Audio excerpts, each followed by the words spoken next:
Class 10th UP board में ये question आ सकता है, बहुत इंपॉर्टेंट है ये और ये। ठीक है, तो ये वाला हम पहले बता रहे हैं। देखिए, आपको पता है, ये आपको लग रहा होगा ट्रायंगल बना है, हालांकि इसको गौर से देखिए, ये सरकमफेरेंस सर्किल की जो वॉल होती है, ये जो गोला है इसको सरकमफेरेंस कहते हैं। सरकमफेरेंस 1 पॉइंट, 2 पॉइंट और ये 3 पॉइंट और ये 4 पॉइंट, यानी कि जब 4 साइडें हो गई, 1 2 3 4 साइडें हो जाती तो वो क्या कहलाता है? क्वाड्रिलेटरल। भले ही वो थोड़ा सा ऐसा टाइप का है, जो भी जैसा भी समझ लिए, पहले फोकस यहाँ पे क्वाड्रिलेटरल पे करिए। तो इसे कहते हैं साइक्लिक क्वाड्रिलेटरल। इसमें क्या प्रॉपर्टी होती है कि इसमें मान लीजिए आपको एक्स निकालना है, ठीक है, ये निकालना है। इसकी प्रॉपर्टी होती है कि अपोजिट्स एंगल जो होते हैं इसके, उन दोनों का सम 180 होता है। जैसे अभी फोकस ये कर रहे हैं, ये P है, ये Q है, ये R है, ये S है, ठीक है। इनके अपोजिट एंगल का सम 180 होता है। यानी कि इसको कैसे करेंगे? x + 80 ऊपर कर दे रहे, x + 80, यानी कि इन दोनों का सम कितना होगा? 180 होना चाहिए, 180। तो x की वैल्यू कितनी आ गई? 180 - 80, यानी कि हो गया 100। x की वैल्यू कितनी आ गई? 100। तो ये वैल्यू आ गई 100। अब यहाँ पे हमने लिख दिया 100। ठीक है, क्लियर हो गई बात। अब ये क्वाड्रिलेटरल का ख़त्म हो गया। ठीक, साइक्लिक क्वाड्रिलेटरल में याद रखिएगा ऐसा होता है। फिर अब हमने यहाँ पे गलती से ये लिख दिया था, यहाँ पे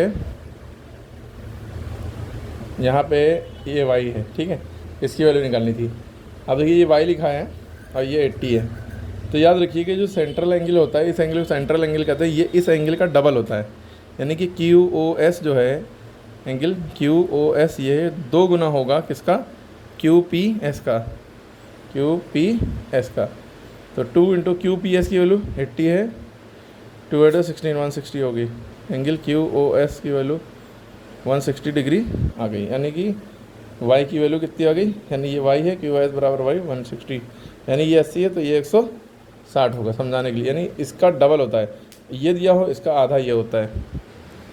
अब ऐसे यहाँ पे देखिए, हम ये सवाल दिया है, ये सवाल को आप कमेंट बताइए। ये 110 है तो ये 220 हो जाएगा, 110 है तो ये 70 हो जाएगा। ठीक है, करना ऐसा ही है जैसे करा है। हम ट्विस्ट करते हैं थोड़ा सा, यहाँ पे लिख देते हैं 110 और कह देते हैं, ये जो भी सवाल रब कर दिया, पॉज करके उसको फिर से बैक करके देख लीजिएगा, उसको सॉल्व करिएगा। इसको सॉल्व करिए।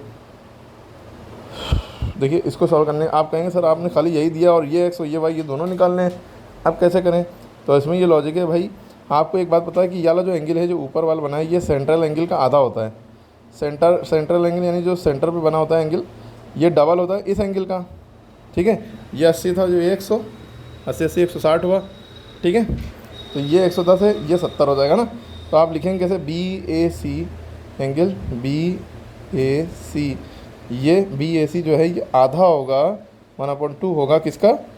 BOC का, एंगल BOC। 1/2 एंगल BOC की वैल्यू कितनी है? 110। 2 × 2 255 द 110, तो ये 55 आ गया। यानी x की वैल्यू 55 आ गई। जब x की वैल्यू 55 आ गई तो इसके सामने ये y है, ये क्वाड्रिलेटरल। देखिए, ये 4 साइडें जो सर्कमफेरेंस पे पॉइंट है, इनको हम फोकस करेंगे, क्वाड्रिलेटरल है ना। अपोजिट एंगल का सम कितना होता है? 180।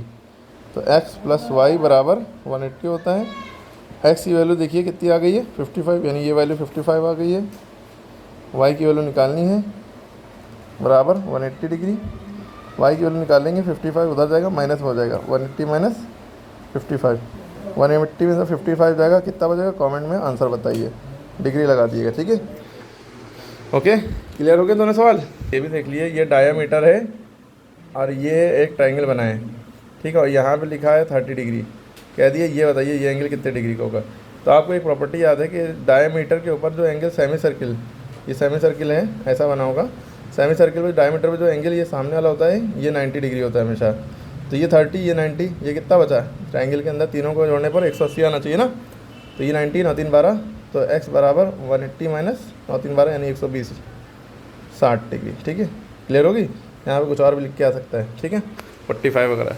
तो आपको समझ में आ गया? ये वाला सवाल SW है, ये एंगल 155 दिया है, ये y और ये z, ये दोनों बताने हैं। ठीक है, कमेंट में बताइए आंसर।